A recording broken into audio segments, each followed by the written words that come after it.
हमर नाती है बड़ा पास का के हमर गांव के नाम रोशन का के रख देले हां सब का अतरासन गांव वाला ओकनी के जवानी में आग लागो सब का अतरासन ना कि तोहर खानदान में कहू पासे नहीं है हां हमर लाइक प्रणाम बाबूजी। अरे प्रणाम क्या भेल रे बाबू सुनिया कि हां उहे तो ताके बताबे ही रही का रिजल्ट के ना हां उहे तो हम अभी बतियावत रही का भइल फर्स्ट डिवीजन आइल बनी सच रे हां मैट्रिक में वाह डिवीजन वाह वाह हां आ दादा जाना तो हो ने दादा ले ना अभी भेटैबे ना कल दादा ना तो ती एकदम सीना हमर चौड़ा कर देले हां देखा जाओ गांव वाला ओ भाई कौन अरे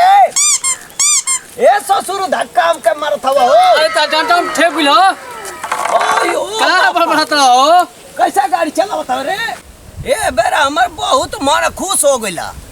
हमर नाती है बेरा फिर से डिवीजन ला देले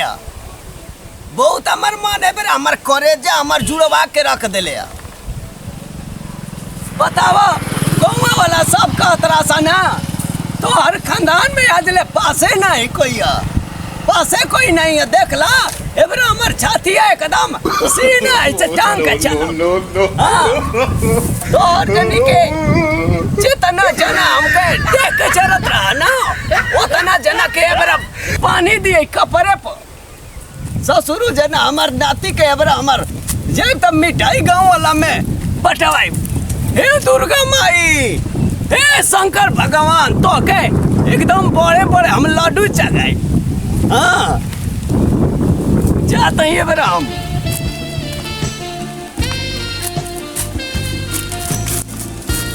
गाँव वाला के हम लड्डू बटवाई एकदम बढ़िया बढ़िया एकदम 2.5 किलो के हाँ हमर नाती एकदम सीना हमर चौड़ा कर देले हाँ देखा जाओ गाँव वाला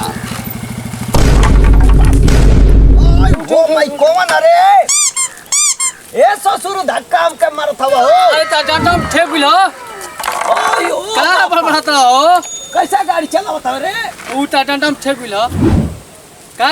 बड़बड़ात हो ए बेरा हम खुश हई हमर नाती एकदम फिर से डिवीजन ला देले बक हां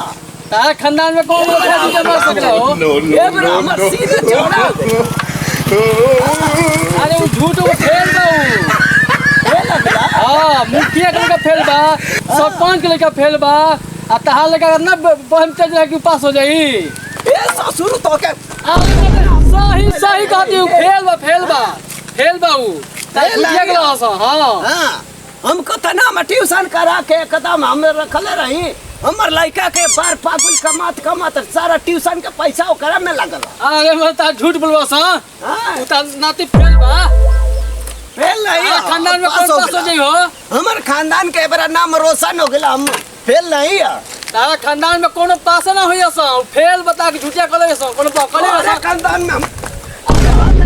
जब मर्डर हो जाई अगर हम के खानदान के नहीं हार लाता तो बतिया ही बात झूठिया तू कहता तब बतिया मानेगी पड़ी सही बात सही कहता है रे हां सही बात पूछिए तो खाना बा कहते हैं हम पूछो जाके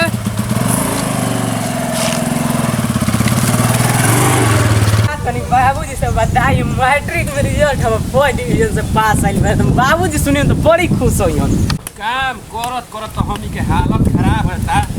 देखो ये बरा लड़का के हमारा रिजल्ट आवे वाला रहे का फुलका ना कोरिया के या तब जाके पाता करब का भई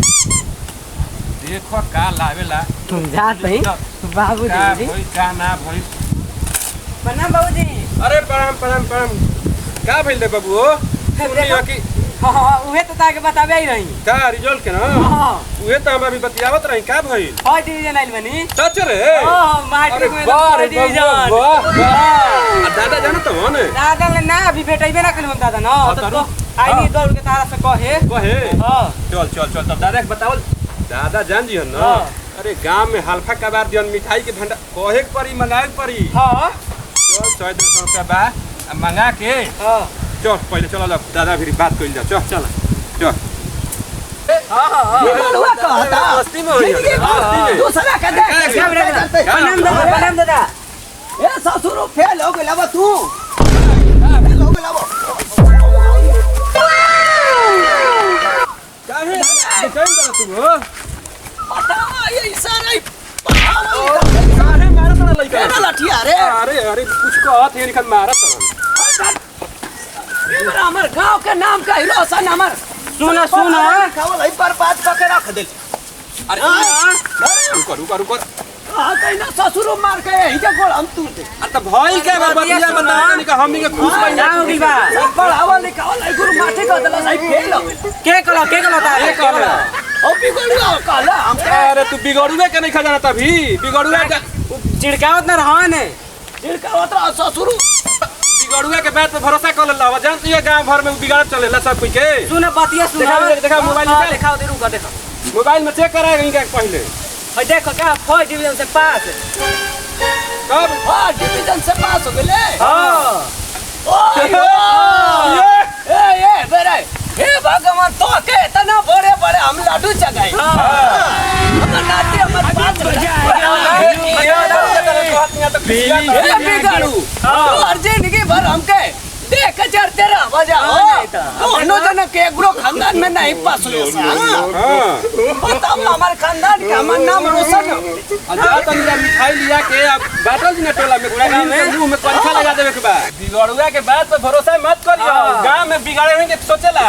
ए बड़ा गांव में ना होता ना जाके छेना लेके आओ पूरा गांव के नेवता दे दिया यहां। हां दिया बताई हमर नाती के खुशी में